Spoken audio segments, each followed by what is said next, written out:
Magandang araw sa atin lahat mga kababayan, saan man panig kayo ng daigdig naron.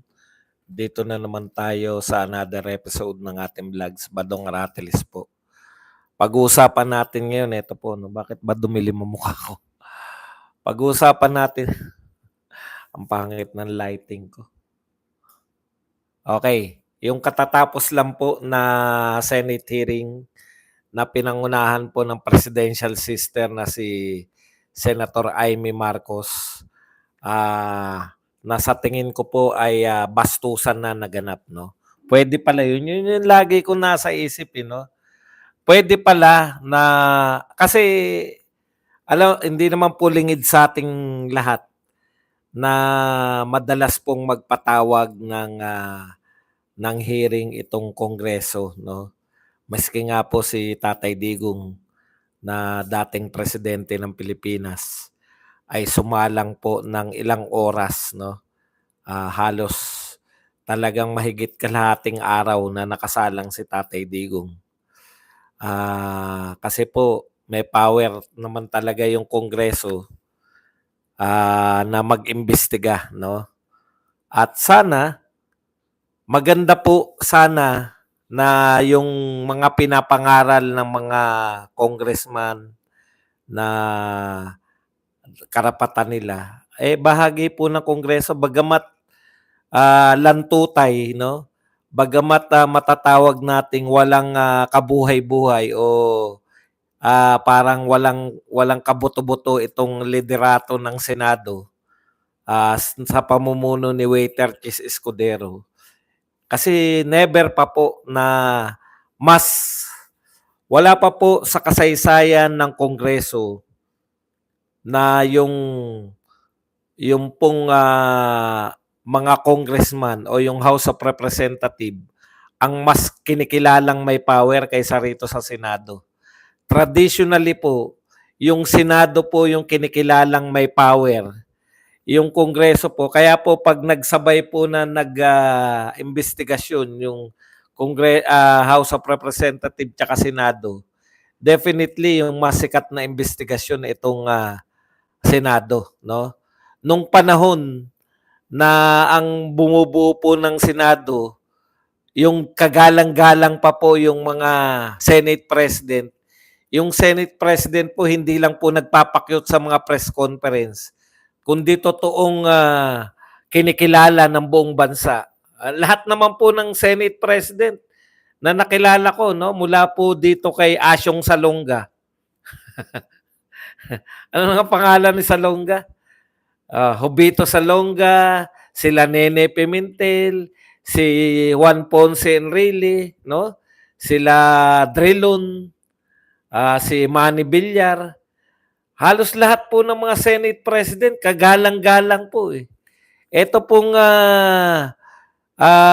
Senate President ngayon, si Chis Singhut Escudero, na napuna ko lang po lately, lahat ng press conference ay laging mesipon. No? Magpatingin ka na, baka kakaiba na yan. Singhut na singhut eh. Sa panahon lang po nila nung sinundan niya na si anong pangalan? Si Mig Subiri. Doon lang po parang naging katawa-tawa ang Senado, no? O sunod-sunuran, kung ano ang gusto ng mga congressman, yun na nasusunod, no? Oh, yung tinanggal nila yung tinanggal nila yung akap. Tapos binalik ng mga congressman, sunod din sila, tuwan-tuwa pa dahil nakakuha daw yung mga senador ng akap. Ngayon lang po nangyari na sunod-sunuran po yung Senado sa palasyo. Waiter po yung kanilang Senate President. Sunod-sunuran po kay Martin Romualdez kung anong gusto ng Martin. Yun po ang nasusunod, no?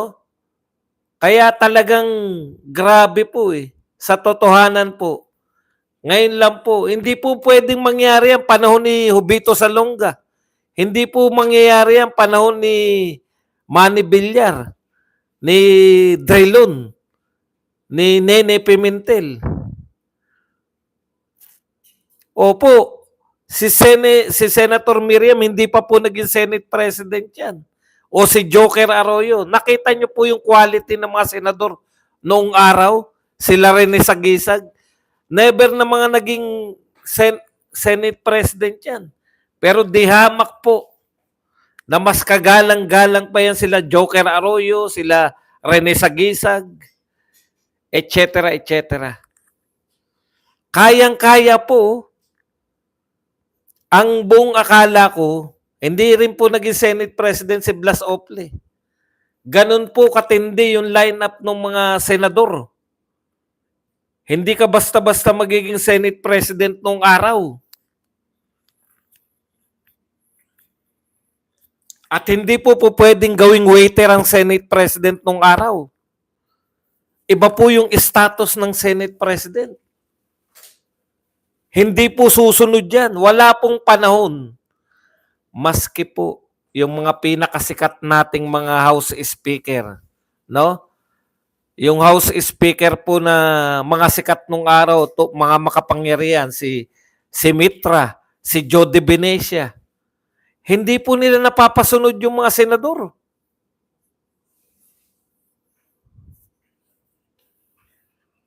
Kaya talagang kitang-kita nyo po yung diferensya eh.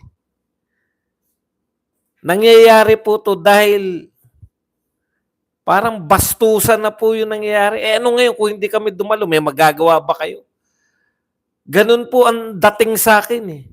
O ano ngayon kung hindi namin kayo siputin, may magagawa ba kayo? Alam niyo po sa Kongreso, sa House of Representative, o sila Senator Rocco pa. Sa House of Representative po, sa totoo lang, no? Kahit po nagmatapang yung mga vlogger nung una na hindi sila dumalo. Dumalo rin eventually. Kasi alam nila eh, na ipapakontem sila, alam nila na i-issuean sila na warrant of arrest. Ito po mga to, walang pakialam eh. Ang sama po ng dating kasi kayo po, excuse me po, kayo po yung namumuno sa Pilipinas, yung gabinete po, no? O si Belmonte pa, very powerful po yan. Mitra, JDB, tapos yan pa. Pero hindi po umubra sa mga Senate President. Never po na nakaporma.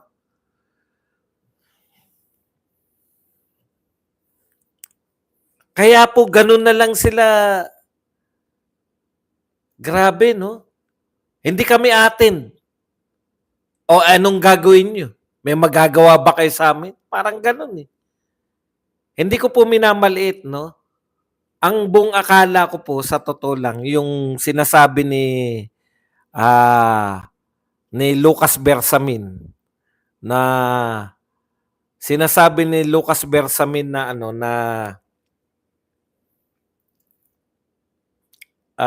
anong tawag doon? Hindi dadalo. Kala ko mga cabinet official lang. Eh pati po sila Torre, no? Mga kapulisan. Nakita nyo po, napapadalo po ng House of Representatives. Chis Escudero, anong gagawin mo? Binastos ang Senate, anong gagawin mo? Siyempre, wala kang gagawin. Waiter ka lang eh, di ba? Yan po ang problema pag yung Senate President mo, alam na ng lahat kung bakit naging Senate President. Hindi dahil sa kanyang kakayahan. Hindi dahil sa prestihyo niya na dala-dala. Kung hindi, dahil pwede siyang gawing waiter.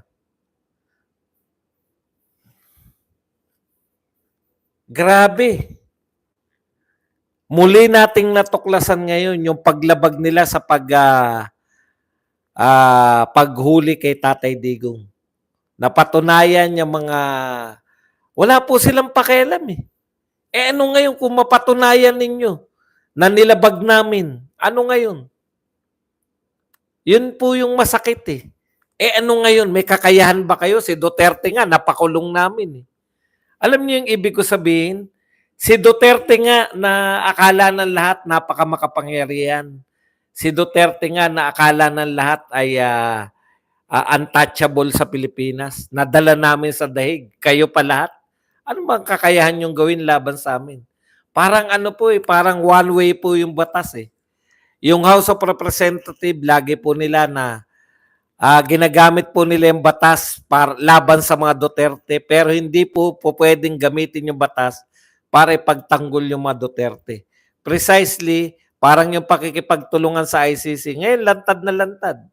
Nakikipagtulungan talaga tayo sa ICC. Lahat ng ebidensya, lahat nung dahilan ng ICC para ipahuli si Tatay Digong, galing po yan yan po yung mga iniimbestigahan ng DOJ at saka yan po yung lumabas sa binabanggit ni Senator Amy. So wag na kayong magkubli na kunwari hindi natin kinikilala yung ICC, kunwari hindi tayo nakikipagtulungan. Alam mo yung mga tanong na ganyan, yung nakauwi na ba si Tatay Diggs? Taga Mars ka ba? Alam mo naman yung sagot eh. Alam nyo, wag nyo pong gawin mga bobo naman yung sarili nyo. Sarili nyo po. Nabalitaan mo ba na nakauwi si Tatay Digong? Bakit? Hindi ko alam kung ano yung purpose mo na pagtatanong ng... Wag mo sabihing seryoso ka dyan sa tanong mo na yan. Meron bang tanong nakauwi na ba si Tatay Digong? Anong gusto mo isagot ko sa iyo? Hindi ko alam kung bakit ka nagtatanong. Ano yung purpose mo ng pagtatanong? Kung hindi ka na taga-Earth, no? Kung ikaw hindi, okay lang po. Gusto niya kasi sumikat eh. Pero sumisikat ka sa yung no? Kung hindi ka na taga-Earth, pwede kitang sagutin eh. Nagbakasyon ka sa Mars, kadarating mo lang. Baka hindi nakarating doon yung balita eh. Kung seryoso ka naman, wag naman yung mga ganyan tanong kasi hindi naman pambobo tong na to eh. 'Di ba? Hindi naman po pambobo to, sa totoo lang. Meron ba magtatanong na nakalaya na ba si Tatay Digong? Seryoso po tayo. Okay, lagyan mo ng patawa to ha, patawa lang ha. Nakalaya na ba? Minsan tatawanan mo na. Okay, balikan po natin, no? Alam niyo po yung tahasan po, no? Hindi po kahit po hindi kayo bagong gising. Kahit po excuse ba yan? Itanong nyo kung nakalaya na ako. Okay.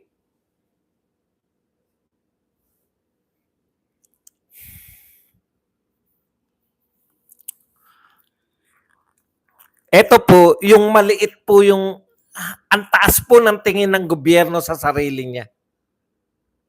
Wala na po ito po ang gobyerno na wala pong pakialam sa pakiramdam ng tao.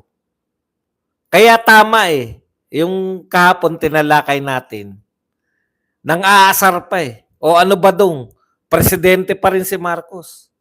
Ganun na po kababa, wala na po tayong ina-expect sa, maski po yung mga followers ni BBM, hindi na po nag-expect na magpe-perform tong gobyernong ito. Ipinangangantsaw pa nga nila yung kapalpakan ng gobyerno. Hindi na nila sasagutin, wala na silang balak na sagutin. Ang pinagmamalaki lang nila, ano naman ngayon? Presidente pa rin naman si BBM.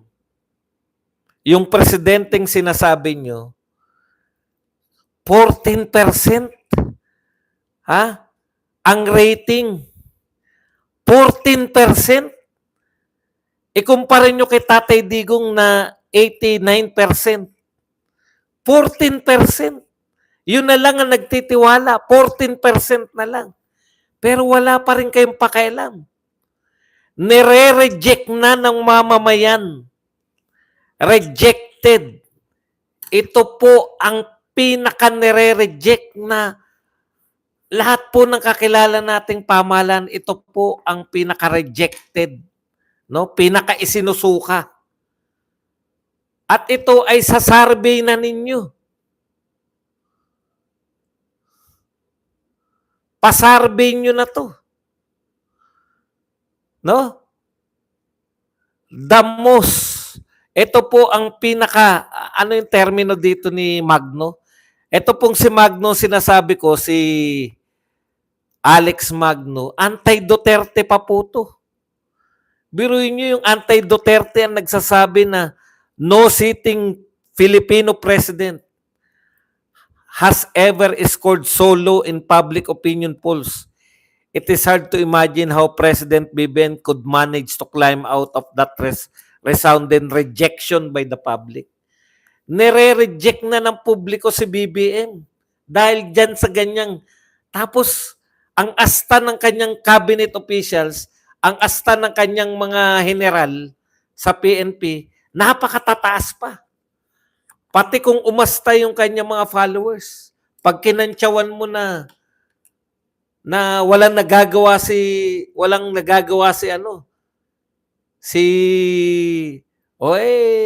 naghabulan siguro sila ni BBM, ni GMA. Hindi ko po alam ang rating ni GMA. Kung hinahabol niya si GMA, hindi pa rin po kayo proud dapat doon. Alam niyo po ba ang puhunan ni BBM, napakaganda po ng puhunan. Ikumpara niyo po kay GMA. Nanggaling po hindi ko po pinagtatanggol si GMA. In fact, kasama ko ron sa mga nagre-reject kay GMA. Ayoko kay GMA, hindi po ako pro-GMA. Nagtataka nga ako bakit si BP Sara napasama dyan eh. Kay GMA, kita nyo, nagsaksakan sila sa likod pare-pareho. Si Martin Romualdez, bakit naging kapartido si BP Sara eh? Tignan nyo na nangyari kay BP Sara.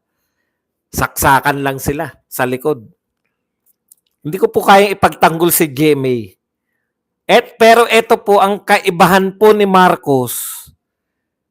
Yung pinanggalingan ni GMA, people power, nagpalaya sa presidente, normal, bagsak. Yung pinanggalingan ni GMA, mula si GMA sa Hello Garci. No? Talagang, ito po, si Bongbong Marcos po, siya lang po ang presidente na nakakuha ng majority vote mula kay Cory. Kasi kay Cory lang nagsimula yung multi-party. Mula po sa, hindi ko alam yung two-party system. Malamang majority vote yung two-party system kasi dalawa lang naglalaban. Pero buhat po na nauso yung multi-party, panahon ng 1987 Constitution, biruin nyo mula 1987, lahat ng tumakbo, si BBM ang nakakuha ng majority. Ibig sabihin po ng majority, mas sa mga botante, no? Majority vote siya. Ganun po yung pinagsimulan ni BBM. Unlike kay GMA, nagsimula siya kaya malayo po eh. Dahil Duterte effect. 'Di ba? Anak ni Duterte, galing siya sa magandang pamumuno eh.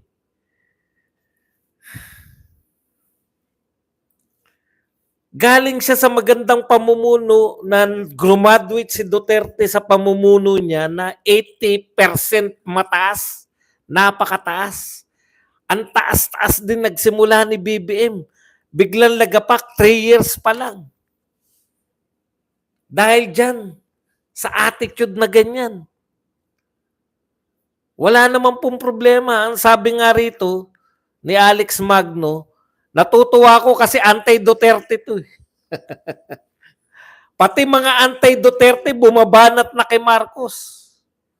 Alam mo sinabi ni Magno, bakit sumadsad ang popularidad na talaga ni Marcos, yung sadsad na lagapak na, mula nung pinahuli nila si Tatay Digong.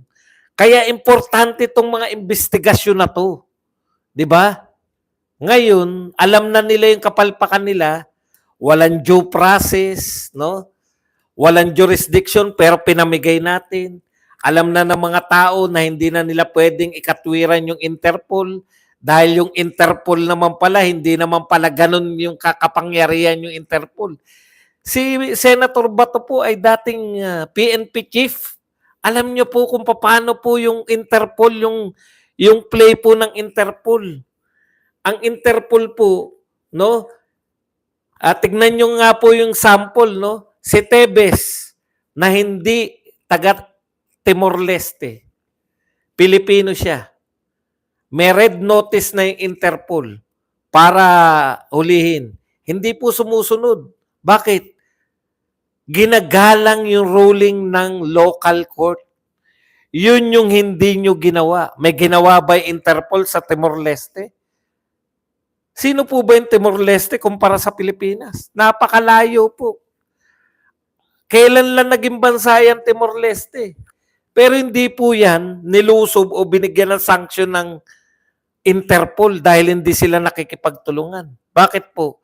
Paano sila makikipagtulungan? Sabi ng korte nila, hindi namin ibibigay sa Pilipinas si Tebes. Ang linaw eh. Pero tayo, sarili nating citizen at hindi po pangkaraniwang citizen, no? Dating presidente ng Pilipinas, very willing tayo. Yun naman pala sa Interpol na Pilipino, Diyos ko, ginamit nyo lang yung Interpol eh. Ano sinasabi ng ICC? Sa pakikipagtulungan ng Pilipinas. Pilipinas yan, hindi kami. Pilipinas yung nag-surrender, Pilipinas. O ngayon, pag interim na, pag i-release, ay wala kaming kinalaman dyan. Pero pag hulihin, handang-handa pala si Torre. Alam niyo maganda kay Torre? Hindi ko po sinasabi na ako ay pabor kay Torre. Pero ang maganda kay Torre, hindi po siya nagsisinungaling. Mahirap pong kalaban yung tapat eh. Di po ba? Alam niya tama siya. Siyempre, korte magsasabi. Pero ang maganda kay Torre, hindi mo siya mapagsisinungaling. Nung sinabi ni BBM na walang armas yung mga pulis, nung tinanong si Torre, wala bang armas yung mga pulis? Meaning yung mga huhuli kay Pastor Quebuloy, kay OJC, dun sa Davao. Meron kaming armas. Wala siyang pakialam kung sino nagsabing wala silang armas. Pero dahil meron silang armas, sasabihin niya na may armas sila. Di ba? Ikalawa, eto ngayon, sinasabi nila na walang plano dyan. Nabigla nga kami, meron lang eh. Ano sabi ni Torre? Matagal ng plano yan.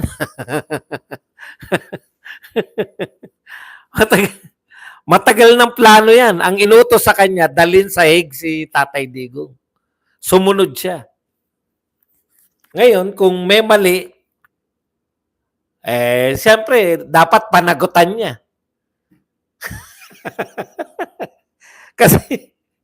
kasi yung mga taong responsable, yung mga taong nag-utos sa kanya, mahilig maghugas kamay. Yun na lang, yung sa plano eh. 'Di ba? Sinabi ni John Vic, pinagplanuhan namin, group effort, tapos biglang ang pinagbatayan nila yung chismis na galing sa Hong Kong. Si Duterte, si Duterte pa ang lumabas sa pinagkunan nila ng impormasyon. Pag tumagal-tagal pa nga yung usapan eh. Kung ako senador, tatanungin ko nga, ibig mo sabihin si Duterte nagpahuli sa kanya sarili? Ayan ang mangyayari. Kasi amin siya ng amin eh. Opo, ako may dahilan. Ako ang hindi ko pinapasok si BP Sara. Call ko yan.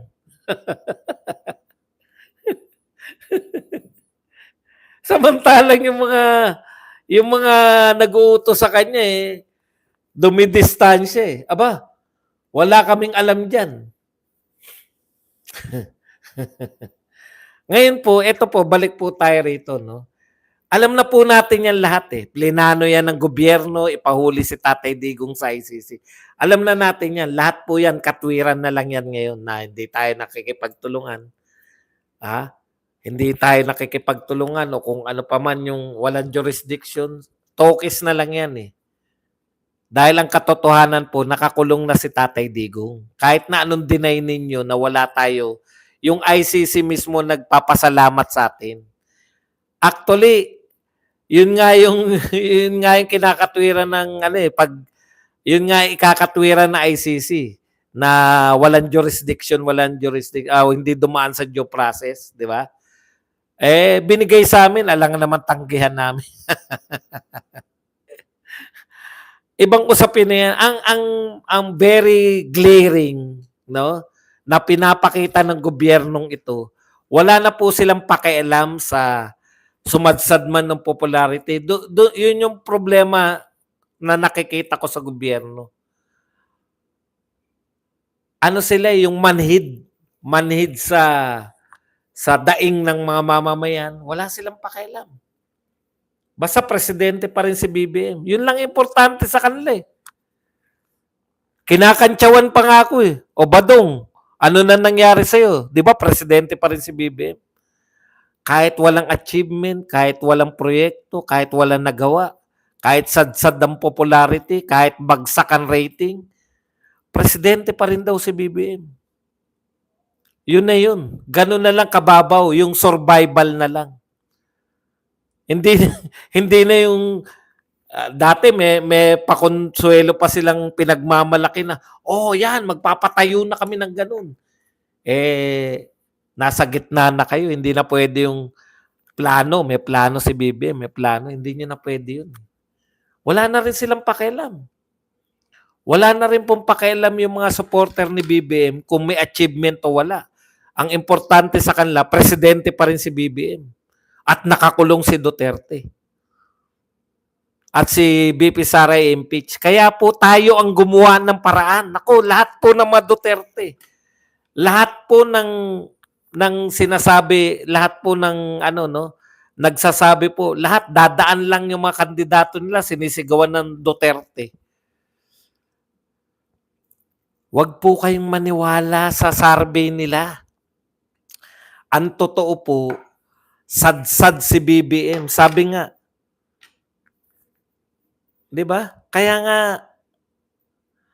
paano ka maniniwala na identified tong mga bata ni BBM sa kanya, sadsad ang popularity niya, tapos sila lahat pasok? Kalokohan niyang survey na yan. Ang tunay sa botohan. Ang tunay kayo ang magpapasya, hindi yung survey. Ang habili ni Tatay Digong, ang habili ni Tatay Digong, iboto natin. Iboto natin yung mga kandidato niya kasi yan lang ang paraan natin para mailigtas si BP Sara. Very personal ba yun? Opo, personal po yun. Ililigtas niya yung anak niya.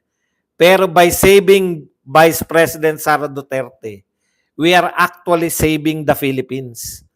We are actually saving ourselves. Yan po ang katotohanan. No? Sa pagliligtas natin kay BP Sara, ang nililigtas natin, hindi po yung katawan lang ni BP Sara. Inililigtas natin yung Pilipinas. Binibigyan natin ng pag-asa na after ni Marcos, may Duterte na naman na uupo.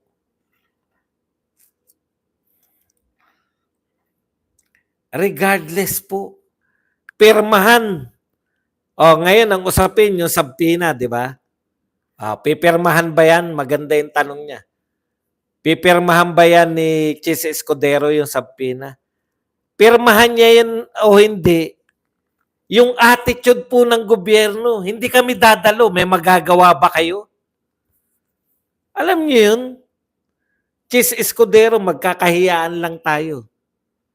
Baka sinasabihan niya ni si Chis. Kung normal po na Senate President yan, yung hindi po uto-uto, yung hindi po waiter na Senate President, natural pipirmahan niya yan. Natural Hindi lang sabpina ang gagawin yan. Ipakokontempt nila yan pag hindi dumalo. Pero sa walang butong si Chis Escudero, malamang, kahit pirmahan yan, tatawanan lang yan sabpina na yan. Iba po yung attitude nila eh. Kami ang batas. Inaamin nga ni Torian lahat eh. Oo, hindi ko yan pinapasok. Yes, Mr. President, I did not allow your daughter.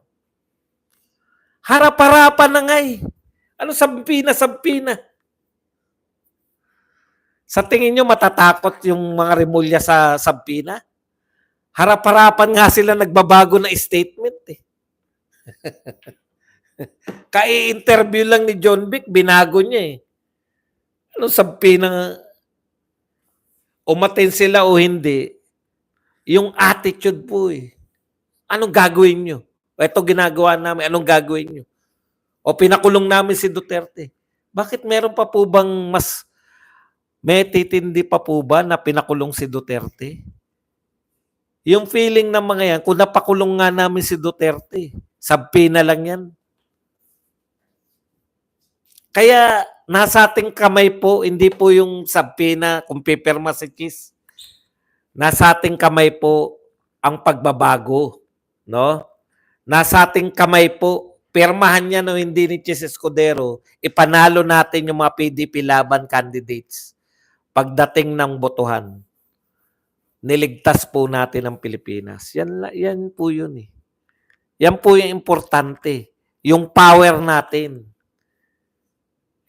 Hindi po tayo pwedeng tagapanood na lang. At maniniwala ka dyan sa lintik na sarbe niya. Puta, number 1 si Bongo, tapos walang kasunod, si Bato lang. Hindi nyo ba naisip kung number 1 si Bongo, at least 8 dapat ang pasok. At least majority dapat natin pasok.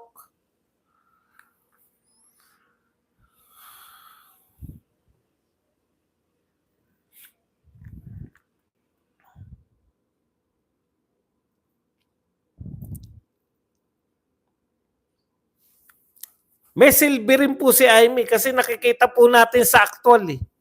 Alam po natin na illegal yung kanilang ginagawa, batay po sa sinabi ni BP Sara, batay sinabi ni Medjaldea, batay sinasabi ni Kaufman, ni Panelo, ni Roque, no? Batay sa mga kakampi natin.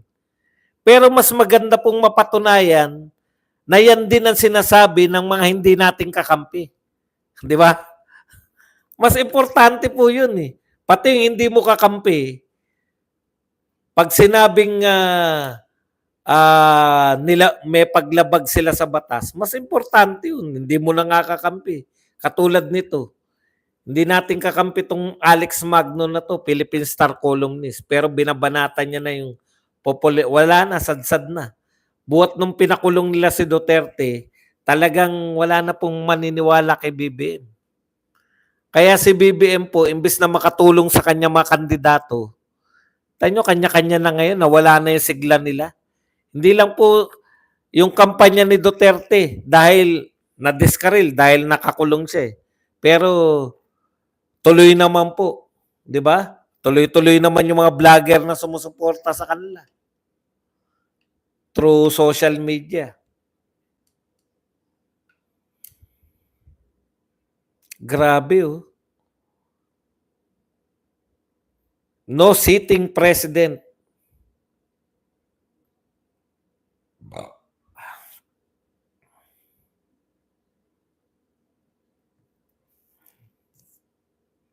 Okay.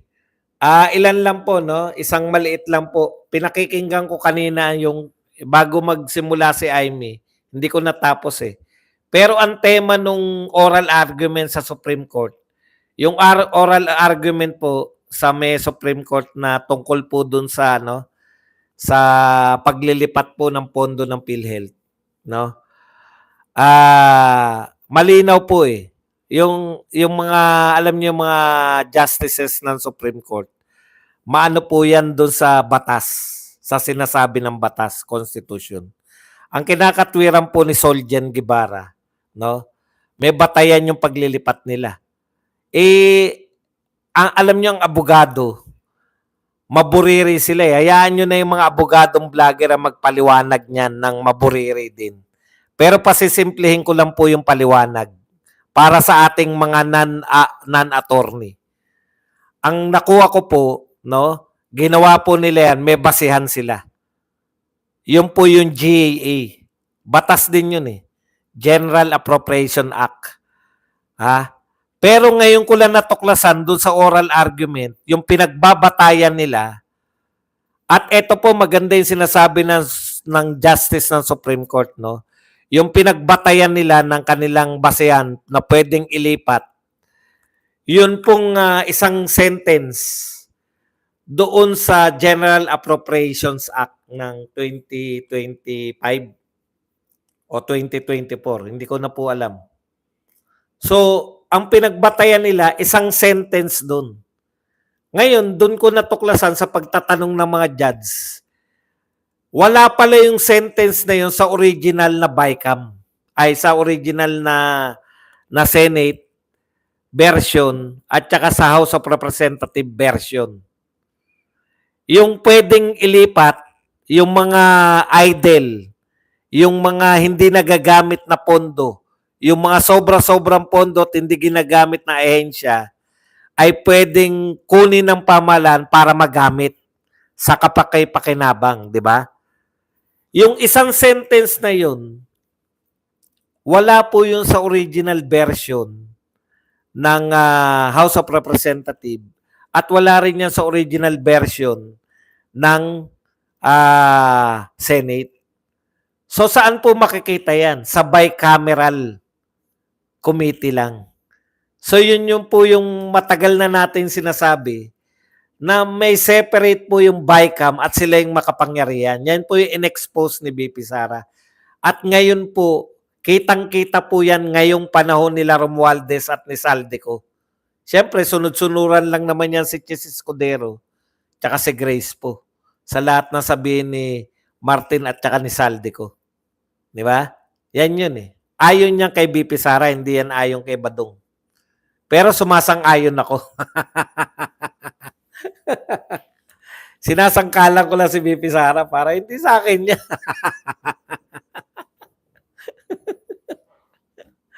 Sa madaling salita mga kapatid, yung isang sentence na yun na pwedeng maglipat ng pondo, hindi pala ang question dyan, sa BICAM lang galing yan eh. May batas na kayong nilalabag dahil dun sa salita ng galing sa BICAM. Naisip ko in the future, ganyan yung magiging ruling ng Supreme Court. Na yung BICAM, bakit napakamakapangyarihan niya? Samantalang ang BICAM, ire-reconcile niya lang, dapat. Pero bakit may sarili yung BICAM? Bakit nakakapagsarili? Hindi ako playing safe. Gusto ko lang i-quote si BP Sara para kasi pag sinabi kong ako lang, wala, hindi itong pagmumukha ko kahit na maganda sinasabi ko, hindi ako otoridad. 'Di ba? Pero pag sinabi kong BP Sara, ibig sabihin, BICAM lang. Sabi nga ng Supreme Court Judge yung mga issue na yan ng pondo ng PhilHealth, na yung pondo na galing sa syntax, matagal pinag-isipan yan, matagal pinag-aralan, yung syntax law, tapos mapupunta sa PhilHealth yung pera ng syntax, di ba? Yung tax sa binubuhay sa mga sigarilyo, etc., mapupunta sa PhilHealth. Matagal pinag-isipan yan. Yung pondo ng PhilHealth na hindi po pwedeng ilipat, kundi pag marami ng pondo nakalagay sa PhilHealth law, pag marami ng pondo, dapat taasan yung benepisyo or bawasan yung premium, bawasan yung kontribusyon. Matagal din pinag-isipan yan. Bakit ang masusunod